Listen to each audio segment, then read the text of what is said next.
Maayong hapon and mabuhay my adobo friends. We are at Cebu, Philippines.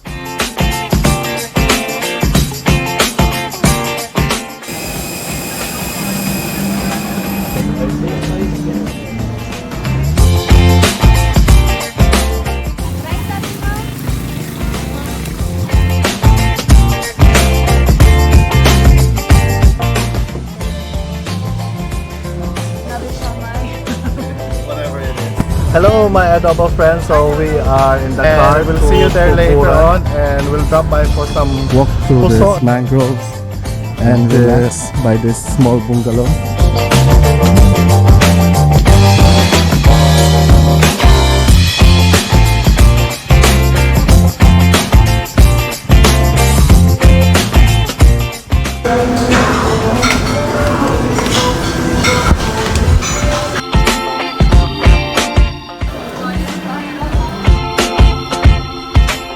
Someone who likes to travel? Are you someone who's passionate about food? Join me on a travel and food adventure at Kent the Flying Adobo.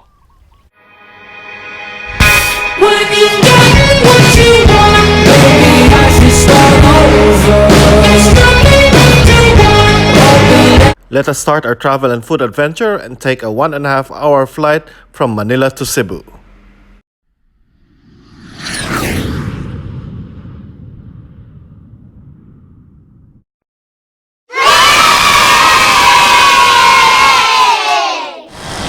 Okay, good morning friends. So here in Cebu, we stayed at the Horizon 101 condominium.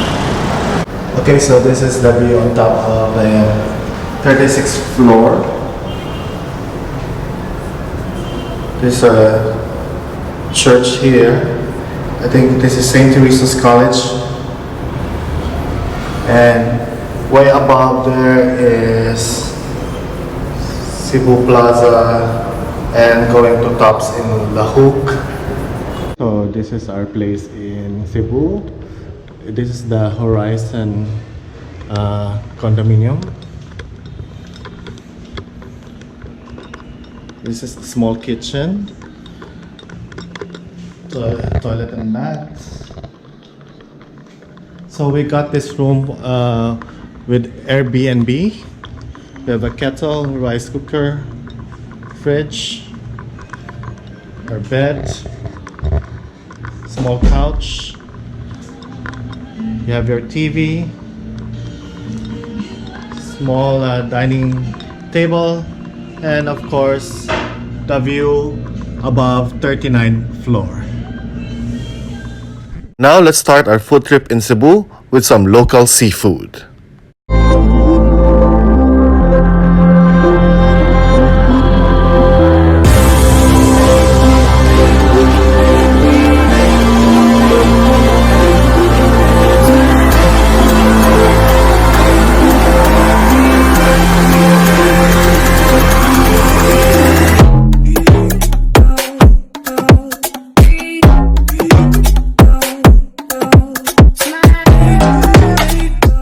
Then we have the broccoli and scallop oyster sauce. What is kinilaw?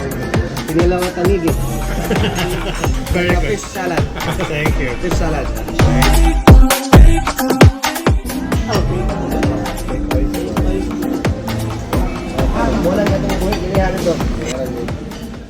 After our seafood feast, I head out to SM City, Cebu, and our quest for the best lechon in Cebu begins.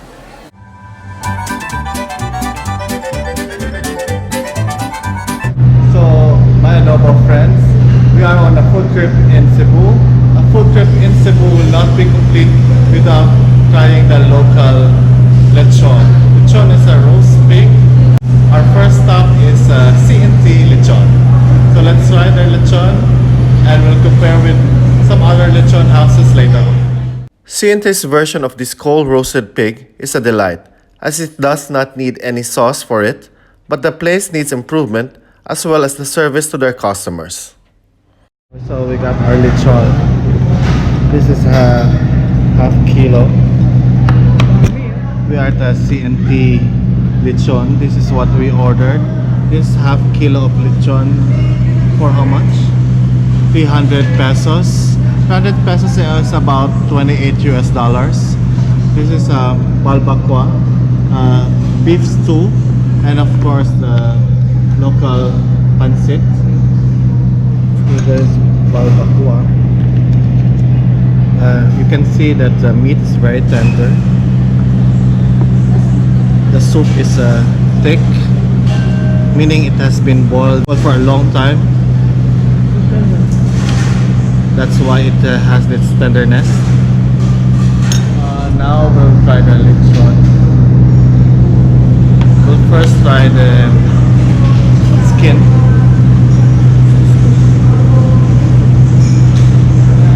Pretty tasty, different from Manila lechon. There's something that you don't need sauce for it. Let's try the meat. This is one big chunk of meat. We'll try. It's nice and tender. After our first lechon restaurant, we went back to the condo, and now for dinner, we went to Abuhan restaurant to try the local pochero.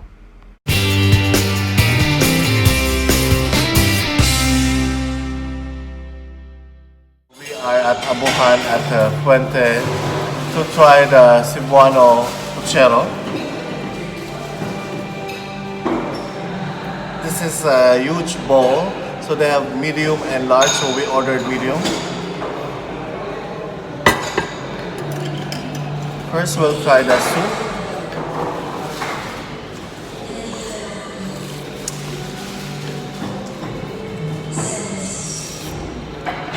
You can really taste the beef as it was boiled and simmered for a long time. So it comes with a knife. Let's try the meat.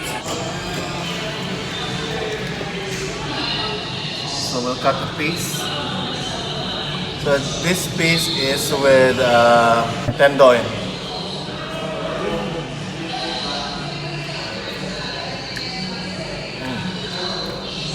It's very tender. It's very good.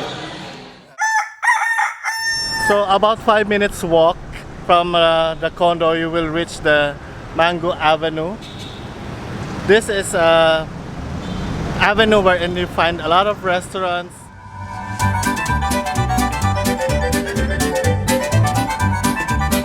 Our Lechon Cebu food trip continues, and next stop is Cebu-chon. Cebu-chon is a Cebu-based lechon restaurant specializing in what Anthony Bourdain's described as the best pig ever. The name is coined with a word from Cebu, the 18th century reference to the island of Cebu, and chon from lechon, which means roasted pig. And now we're going to taste the lechon. So we'll start with the skin.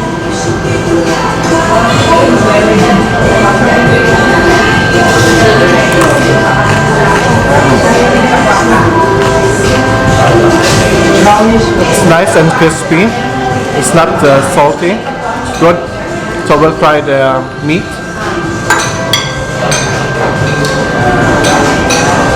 This is a piece of meat.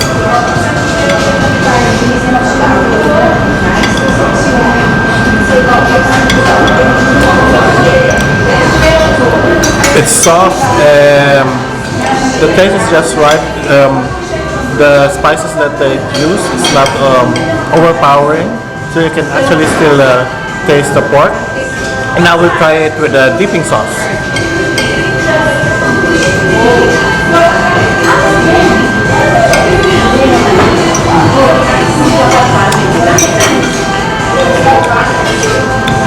Actually, with the dipping sauce, with the soy sauce, the chili oil, and the calamansi, of course, makes the flavor more inviting, and it brings out the taste of the lechon. Okay.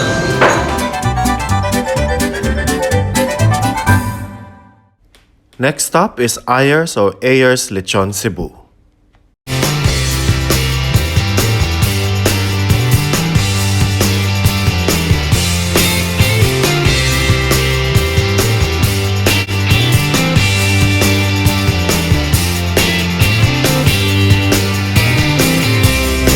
This is the third Lechon restaurant that we visited. So this is Ayer's Lechon Cebu.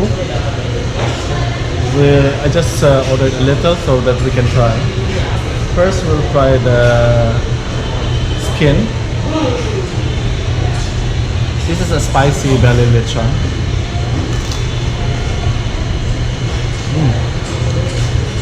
Very tasty. The spiciness is just right. It's still crunchy. Then we'll try the meat.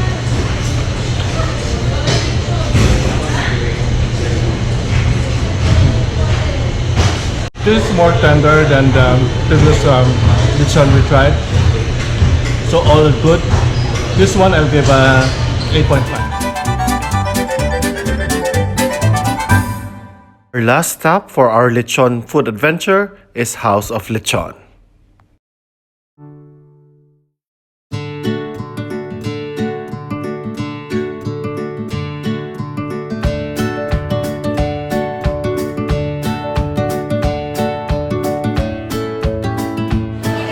Okay, my adobo friends, we are at the House of Lechon. This is the fourth restaurant we're going to try lechon. So we ordered the spicy lechon and we're going to try the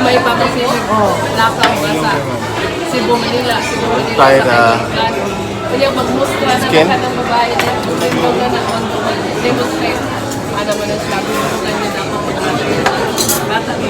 Compared to the others, this is more crunchier. And we'll try the meat.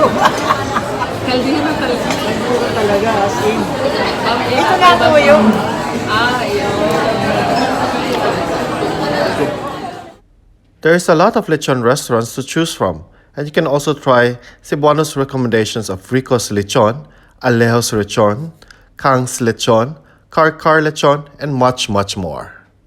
Here is my unbiased review of the best tasting lechon according to the 4 lechon restaurants I visited. First is CNT Lechon, second is House of Lechon, third is Ayer's Lechon, and of course fourth is Cebu-chon.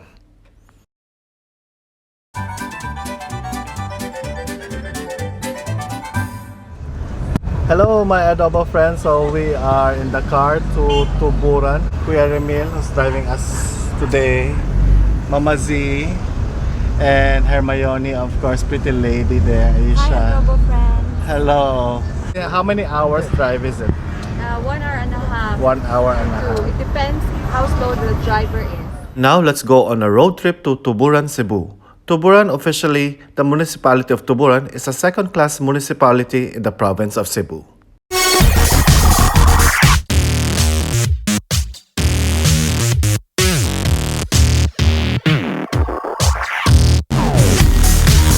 Good morning my adobo friends, we are at Tuburan, Cebu. We have arrived here and it's the morning after. We are at my friend's family resort. Come and join me and let's see what this place look like. So they have cottages here and rooms for their visitors. You have a parking space also here, a wide parking space. So this is like the receiving area, like a nipa hut where the family lives and stays whenever they are here. You also have a hammock and the trees are decorated. There's this common area as well here.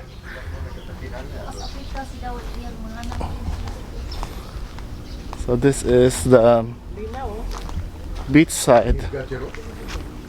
That's Mama Z. Itong dawal, hindi na masyado madaming nagawa nito. So you actually sip it like this.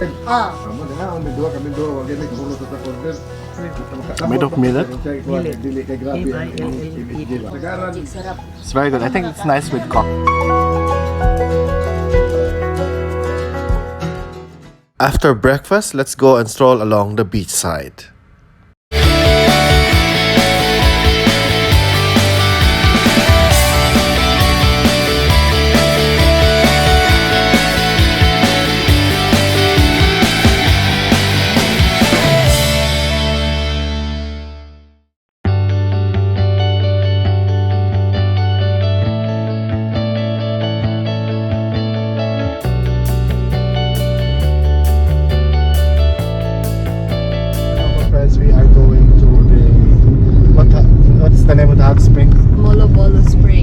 Molobolo Spring, which is how far? 7.7 kilometers, Uh-huh. 14 minutes drive.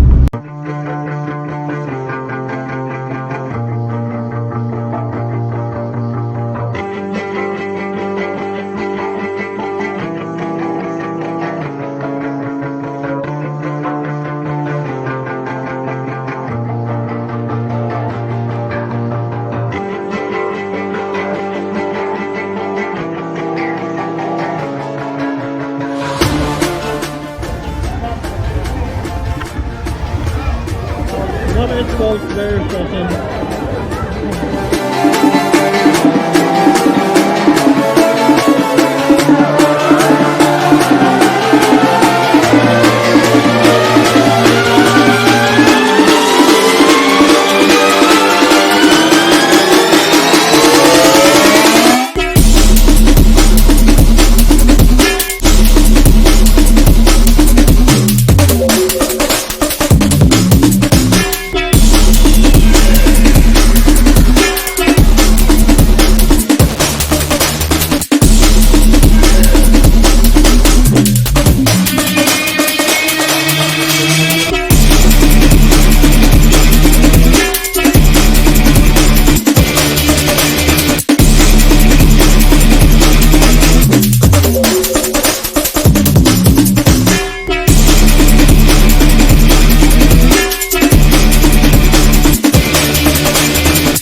What is this? Chicken feet, another shamai, Whatever it is. and